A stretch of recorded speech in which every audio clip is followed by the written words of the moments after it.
comme on appelle actuellement vulgairement. C'était par le biais d'une amie à ma tante qui avait jugé qu'elle pouvait m'aider à aller en Algérie pour travailler dans un bistrot.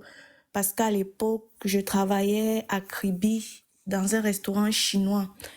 Donc, du coup, j'étais un peu beaucoup plus à Facebook. Ça a attiré l'attention de la copine à la petite sœur de ma maman. C'est comme ça qu'elle lui propose qu'il faudrait qu'elle me fasse partir en Algérie pour continuer la rester dans les bistrots là-bas. La petite sœur de ma maman n'a pas vu ça comme quelque chose de mal, en tout cas. Bon, lorsqu'on a abordé le sujet, pour moi, je me suis sentie bien. Pourquoi? Parce que c'était une opportunité pour moi de sortir du Cameroun. Je ne pouvais pas imaginer quelles seront les tracasseries du voyage. Je me disais peut-être que ça va passer par les papiers, de prendre un avion ou je ne savais pas trop comment ça devait se passer. Bah, c'est comme ça qu'elle m'a mis en contact avec un passeur très reconnu aussi qui a commencé à préparer le voyage avec moi en disant les photos, les sommes d'argent. Pour sortir du Cameroun, on m'avait demandé 450 000 du Cameroun pour l'Algérie. Et à cette époque, je n'avais pas cet argent complet. Il y avait eu un arrangement comme quoi je devais fournir ce que j'avais et lorsque je devais travailler, étant déjà en Algérie, je devais rembourser.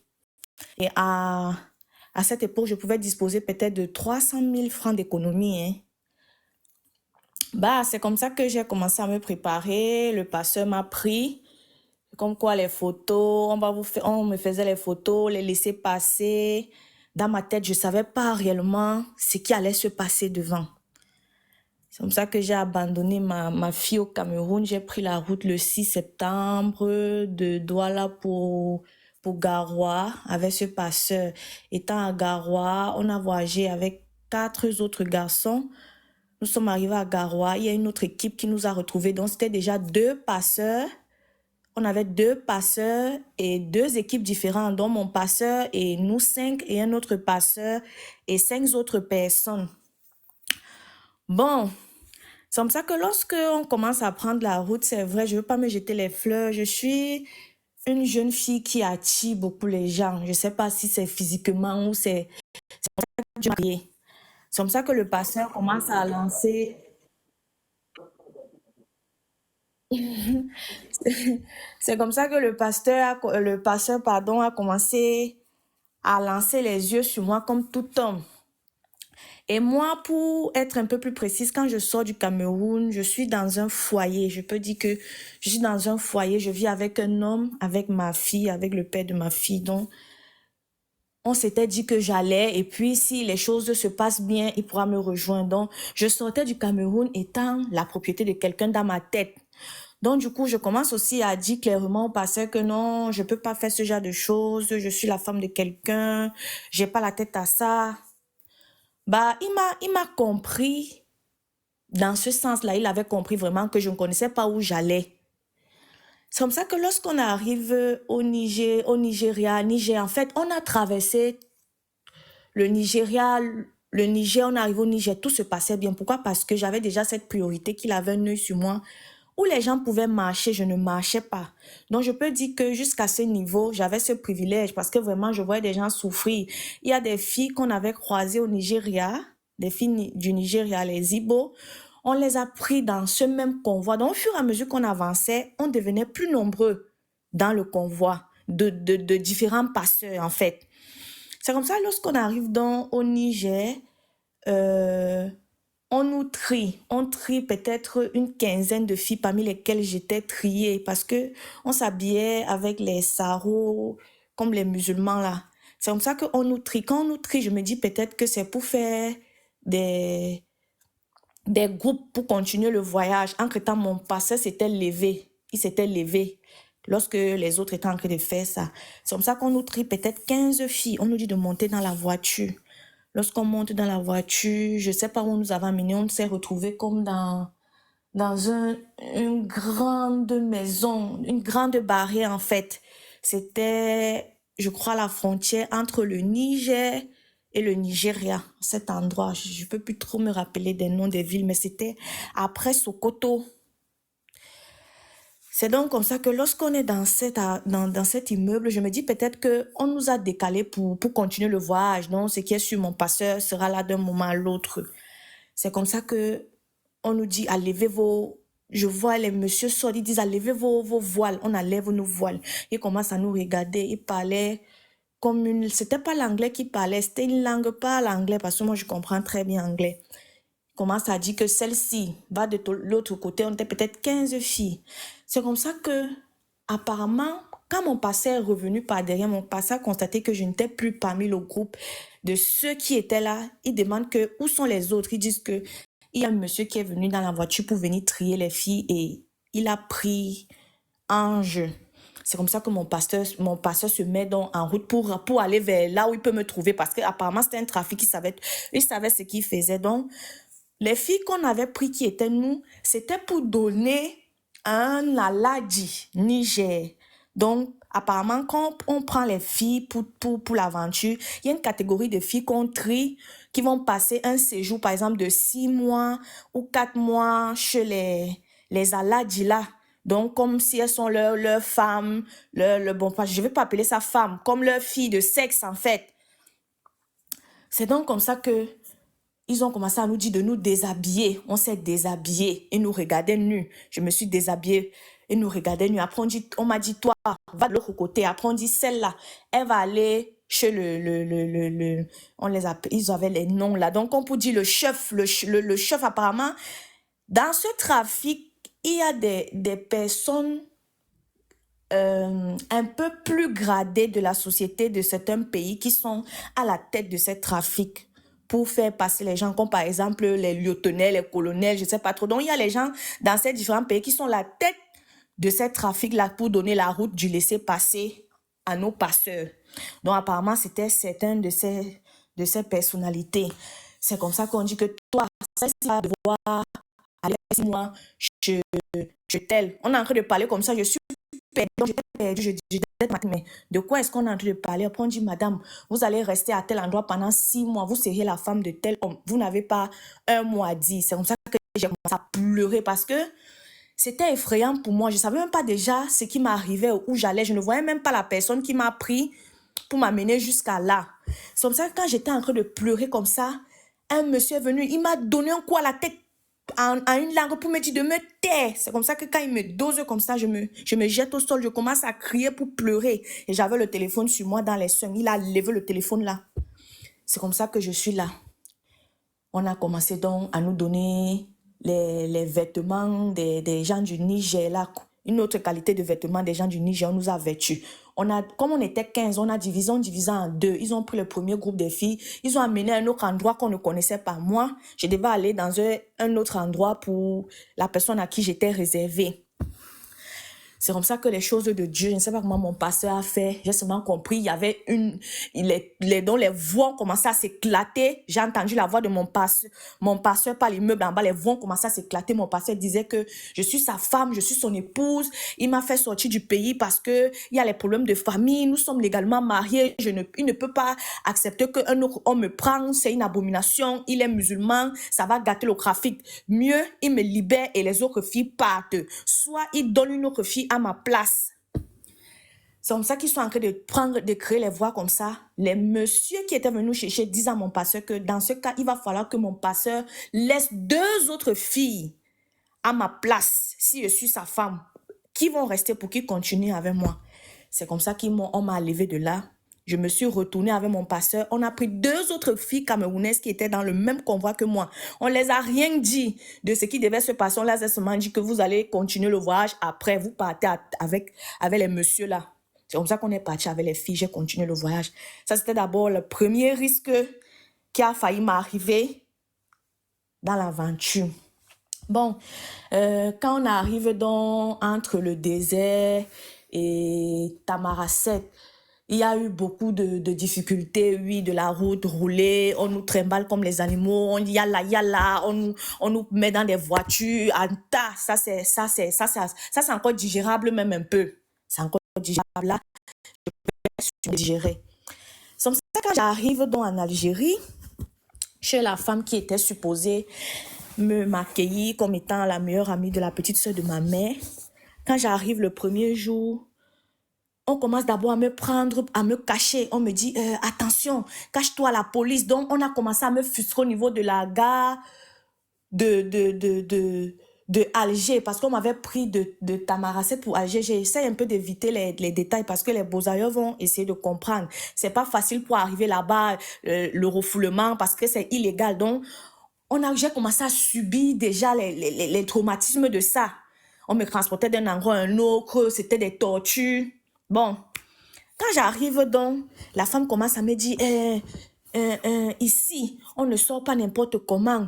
Ici, tu dois faire ce que je dis. Par contre, lorsqu'elle me faisait sortir du Cameroun, vraiment, elle était docile. Elle avait une voix comme si c'était quelqu'un qui vivait en Europe, vraiment, comme une femme qui avait du bon sens, du bon raisonnement. Mais le même jour que je suis arrivée, dès qu'elle m'a pris, elle m'a amenée chez elle, elle me dit qu'ici, on ne sort pas n'importe comment. Parce que moi, lorsque j'allais là-bas en Algérie, j'avais les rêves dans ma tête. Je me disais que, comme on entend parler des pays étrangers, quelqu'un est libre, il peut sortir. Ça te permet de mieux te développer, de mieux te mouvoir. C'est comme ça qu'elle m'a donné ces ultimatums que dans sa maison de 1, on ne sort pas. De 2, je n'ai pas le droit de faire ce que je veux. Et de 3, je vais rester chez elle pendant 6 mois. Et les 6 mois, je vais devoir travailler pour compenser ma dette. Parce que selon elle, déjà, c'était déjà une dette. Donc, elle a commencé à me donner des sommations. Et elle me dit que chez elle, c'est ce qu'elle dit qui doit être fait. Au cas concret, elle va faire qu'on me déporte. Donc, une façon de m'effrayer. Quand j'arrive dans le bistrot dont on m'avait parlé, c'était pas un bistrot.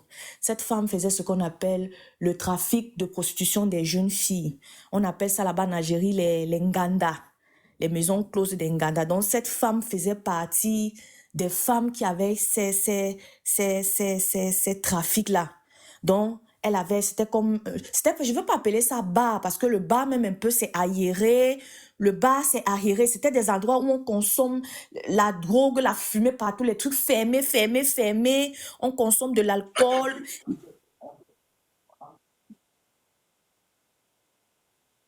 Bon, au désert, j'ai fait moins de 24 heures. Pourquoi? Parce que, comme j'ai essayé d'expliquer un peu plus bas, en sautant les étapes, la personne qui m'avait porté du Cameroun pour me faire sortir connaissait les gens de cette route. C'est quelqu'un qui a fait ce trafic, ça fait beaucoup d'années aujourd'hui. Je ne veux pas citer son nom pour éviter. Voilà, donc on a fait 24 heures entre le Niger et Tamaracet. On nous portait seulement dans les voitures pour traverser rapidement, rapidement. Donc, je n'ai pas eu quand même les difficultés à ce niveau-là. Oui.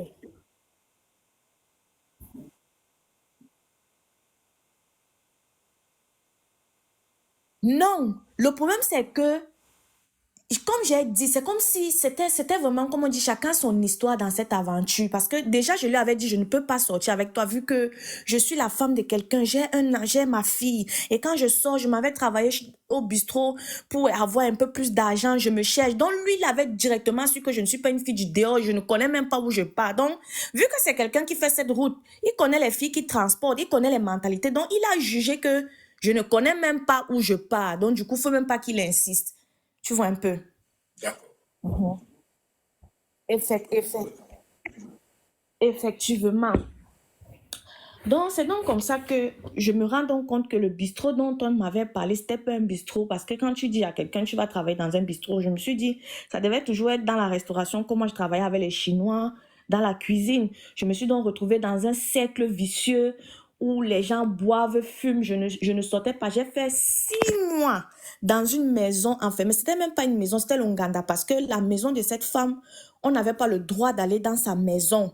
Donc, elle me traitait comme si j'étais, comment on dit, on les appelle les filles, ils ont un nom qu'ils appellent là, ce sont les décors, voilà, parce que c'est comme ça qu'elles appellent ces filles qu'elles exploitent là, ce sont des décors pour elles.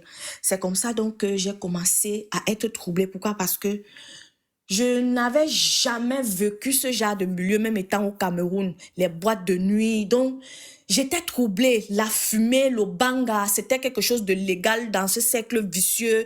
Les filles dans la nuit sans caleçon. On m'obligeait dans la nuit à danser sans caleçon. Donc, c'était une obligation de me faire belle, de me tresser pour que les hommes entrent et boivent dans ce ganga-là. Au début, ça m'a vraiment troublée. Quand j'appelle la petite soeur de ma mère pour lui dire que, mais Où est-ce que tu m'as envoyé? Ce que tu m'as envoyé faire ici, ce n'est pas ce que je suis en train de voir. La petite soeur de ma mère ne m'écoutait pas. Pourquoi? Parce que cette femme faisait ceci. Quand elle appelle la petite soeur de ma mère, elle dit à la petite soeur de ma mère que je suis venue entrer dans le cercle des gens qui boivent la drogue, qui fument le chanvre, je ne l'écoute pas, je suis délinquante. Pourtant, donc c'était contradictoire à ma personne. La petite soeur de ma mère me dit seulement, je t'ai envoyé là-bas, je suis ma meilleure amie, c'est ma meilleure amie. Si tu ne restes pas tranquille, toutes les décisions qu'elle va prendre sur toi, je vais l'écouter. Je lui dis que non, tantine, cette femme est dans un mauvais cercle. C'est un cercle de prostitution. Elle veut me faire faire des choses que je n'ai jamais fait. Je ne peux pas adhérer. La petite soeur de ma mère ne m'écoutait pas parce que cette amie pourrait avoir des études à l'université. Donc, elle voit sa copine dans ce genre de standing, vu le pareil qu'elle montrait. C'est comme ça que mon aventure était dans mes yeux. Mhm. D'accord. C'est comme ça donc que il y avait des hommes qui venaient des soirées, par exemple, des filles d'achat de grands vins, de grands whisky sur ma personne. Les grands, on les appelle là-bas les Greckman. Je veux parler de ça comme ça, les Greckman dans le Maghreb. Donc, je ne veux pas définir qui ils sont, mais ce sont des gens qui font pas des trucs trop bien. C'est des cercles vicieux, en fait. Ils venaient là-bas tous les soirs, chacun venait se batailler pour m'avoir. Vu que je ne coopérais pas à aller dormir avec un homme, pour de l'argent déjà qui ne devait pas me revenir, parce que les filles que j'avais trouvées là-bas, j'ai oublié de donner une précision. Avant que je n'arrive, il y avait au moins une vingtaine de filles que j'avais trouvées dans cette maison qui était cette décor-là. Donc, chacun sort du pays avec sa façon de vivre et sa mentalité. Il y avait celles qui le faisaient de leur plein gré, c'était leur vie d'abord auparavant. Il y avait d'autres que ce n'était pas leur vie. Donc, du coup, je me suis retrouvée au milieu des filles qui dansaient nues. Et lorsque moi, je n'adhérais pas, soit elles ne me donnent pas à manger, soit elles me disent, je suis punie, je ne veux pas voir le dehors pendant 6 mois jusqu'à ce qu'un homme vienne me marier chez elle. Je suis donc restée dans ce gouffre pendant 6 mois. Tous les matins, je me levais à 8 heures, je préparais pour ce ngandala. Je faisais la comptabilité du vin, je n'avais pas le droit de sortir. Je n'avais pas un franc qu'on me payait. Et du coup, dans ce genre de vie, je ne suis pas habituée à rester sans avoir un franc. J'ai ma fille au pays, j'ai le père de mon enfant. C'est comme ça que, étant vulnérable, je me suis laissée emporter d'être draguée par un monsieur que j'étais obligée maintenant d'accepter parce qu'il faut que je cherche une issue pour sortir de là étant vulnérable.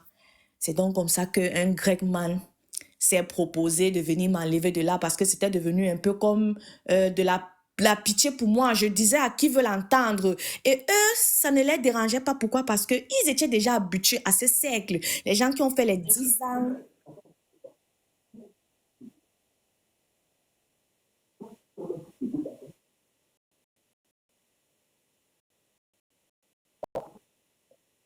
Ok, d'accord.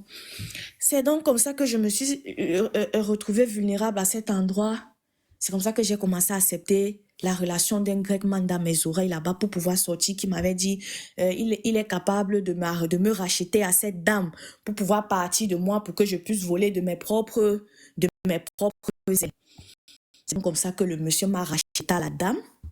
Un j'ai pas envie de parler parce qu'en France, c'est facile, ça ne peut même pas s'entendre à une dot au Cameroun. Même ma propre mère même ne pourra manger ce genre d'argent. En dinar algérien, ce monsieur m'avait enlevé entre les mains de cette femme à près de 2000 dinars algériens. À près de 2000 dinars algériens. C'est donc comme ça que quand le monsieur me prend, je suis vulnérable, je pars avec le monsieur. Le monsieur m'amène chez lui. Ça veut dire qu'il m'a acheté. Je suis déjà sa propriété. Je commence donc à vivre avec cet homme dans la même maison. Quand je vis avec lui dans la même maison, ce n'est pas comme chez nos pays du genre, tu vas commencer à vivre avec un homme, vous allez dire que, ok, avant qu'on ne couche ensemble, on ne fasse quoi que ce soit ensemble, on va aller à l'hôpital ou quoi que ce soit. Non, j'étais vulnérable. Ça veut dire que je devais chercher une issue pour pouvoir être autonome, soit rentrer au pays, soit chercher à être autonome. Et généralement, là-bas en Algérie, l'autonomie est difficile pour les jeunes femmes de manière naturelle, travailler. Pourquoi? Parce que déjà dans ce pays, c'est difficile de trouver un travail légal. Du genre, tu peux être même domestique ou tu peux travailler chez quelqu'un, il te paye. C'était vraiment très difficile d'être autonome. C'est donc comme ça que quand je commence à vivre dans la maison de ce Gregman, il fait son travail, son mauvais travail aussi. Parce que tout ce que j'ai rencontré, comme je l'ai dit au départ,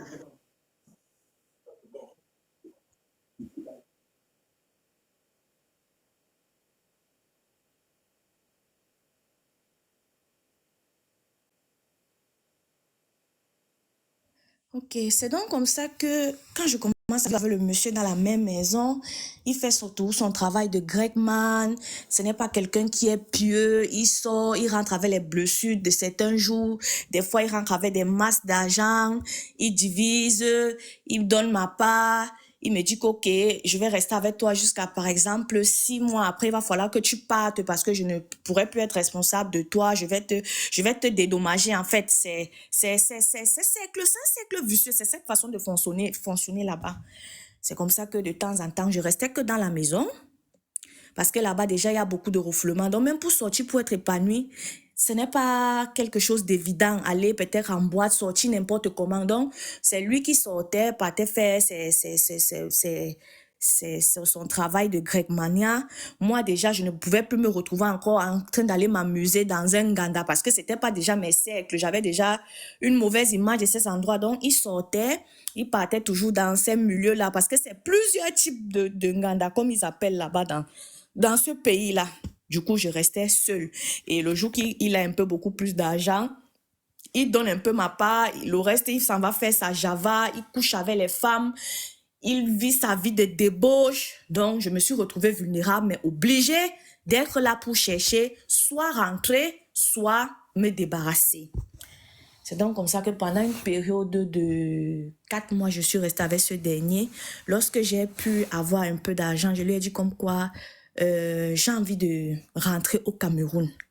Je préfère rentrer au Cameroun. Si on peut trouver un moyen pour que je me retourne au Cameroun. C'est comme ça qu'il me dit que pourquoi est-ce que je veux me retourner au Cameroun vu que le peu d'argent que j'ai, il ne me voit pas en train de rentrer avec ça après avoir fait plus de 1 an et demi dehors pour investir. La seule chose qu'il peut me conseiller de faire, c'est de partir devant. C'est donc comme ça que je me quitte là où j'étais là. Il organise un voyage. Je quitte là où je suis là en Algérie pour aller vers la Tunisie. C'est comme ça que quand j'arrive en Tunisie, le même trafic se repasse toujours les coxeurs, mais à la seule différence que cette fois-là, c'était par lui que les coxeurs avaient été connus pour me transporter jusqu'en Tunisie. Quand j'arrive en Tunisie, je ne peux pas aussi dire que le voyage s'était très mal passé pour moi, mais j'avais quand même vu comment les gens sont morts à Tébessa, entre la frontière de l'Algérie. Voilà, les gens sont die, pardon pour moi. Les gens sont die, pourquoi? Parce qu'il y avait eu une pluie le jour où on me transporte pour Tébessa, une grande pluie qui a tué, qui a tué les gens à Tébessa par les éclairs de pluie sur les grottes. Donc, c'était des choses qui m'ont un peu marqué. Du genre, il y avait une veine de camels qui étaient couchés morts, on fermait on fermait leur visage. Bon, moi, ça ne m'a pas touché personnellement, mais c'est des choses qui sont restées psychologiquement dans ma tête, pas bien. C'est donc comme ça que quand j'arrive en Tunisie, je saute les étapes parce que le message que je veux faire passer n'est pas forcément les risques de l'aventure sur le chemin, mais les conséquences que cela peut laisser sur l'être humain après ça. C'est comme ça donc que quand j'arrive en Tunisie, le monsieur là, il me rejoint là-bas en Tunisie. Il prend une maison, on continue à vivre toujours, on continue à vivre. C'est comme ça que je trouve donc un petit travail chez les Tunisiens pour garder un petit bébé. Et là-bas, pour garder les bébés, il faut passer par des tests, des examens pour pouvoir garder les bébés, les bébés tunisiens. Bon, moi, dans ma tête, ça ne pouvait pas m'arriver à l'idée de savoir que je peux avoir une maladie en moi. Pourquoi? Parce que tellement les événements se sont déroulés déjà très difficiles derrière que je ne pensais même plus à la santé. Donc, dans ma tête, c'était seulement continuer, continuer. Je ne pensais plus à tout ce qui était passé derrière. C'est comme ça donc que je me fais consulter dans une clinique, question de prendre soin d'un petit bébé. Et j'ai commencé le travail le même jour que j'ai commencé le travail pour garder ce petit bébé.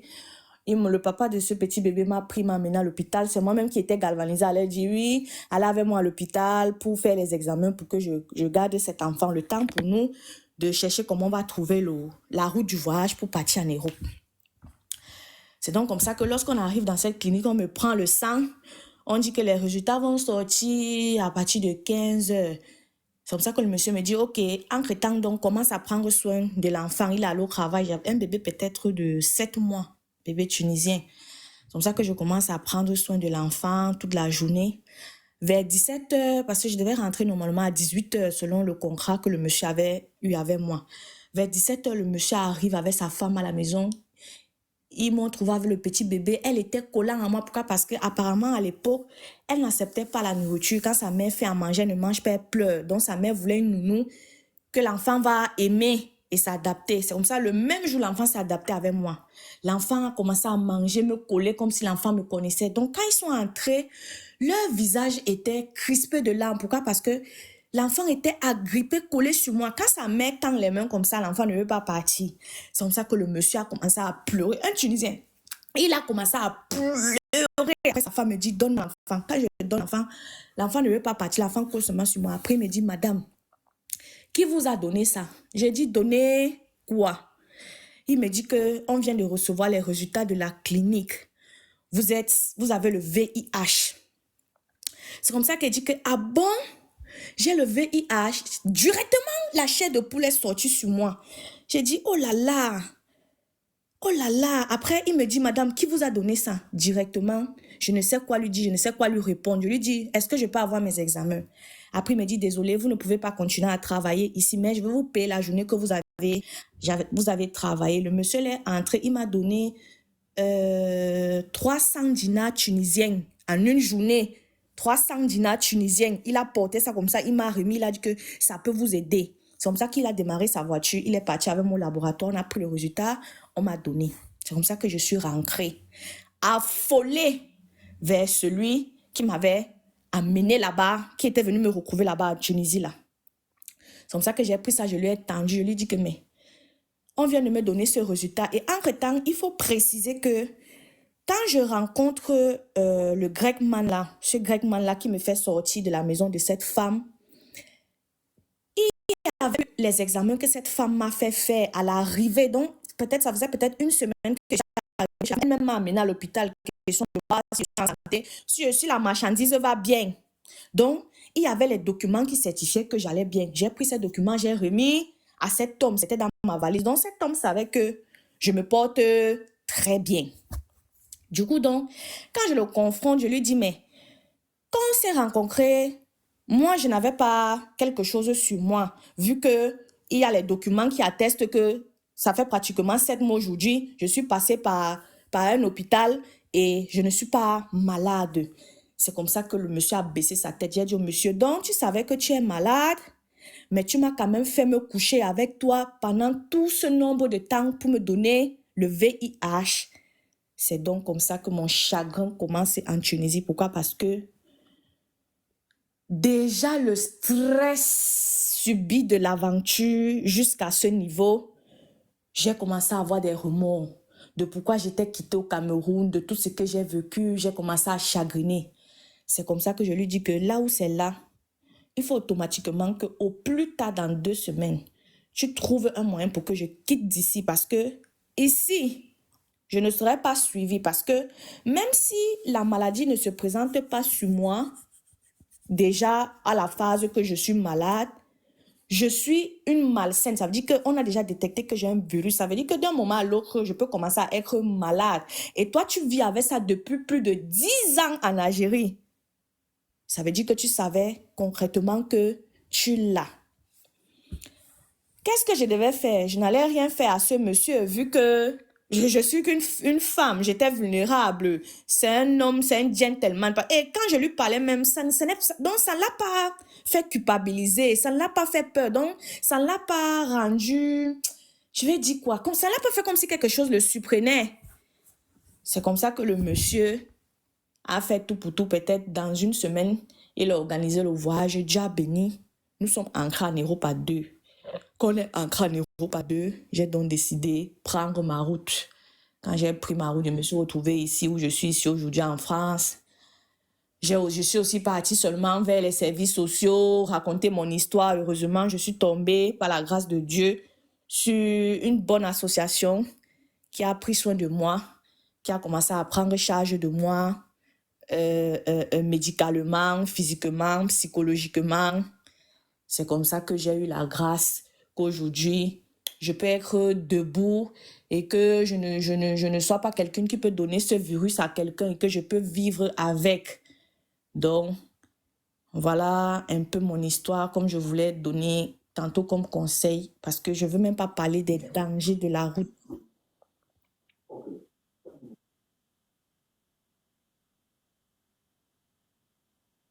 Moi, personnellement, je ne conseillerais pas à quelqu'un, surtout à la femme, de prendre le chemin de l'aventure. Parce que ça t'amène à être vulnérable. Même si tu n'as jamais fait certaines choses dans la vie, tu seras obligé de les faire sur le chemin de l'aventure. Et demain, ça peut être des conséquences éternelles pour toi.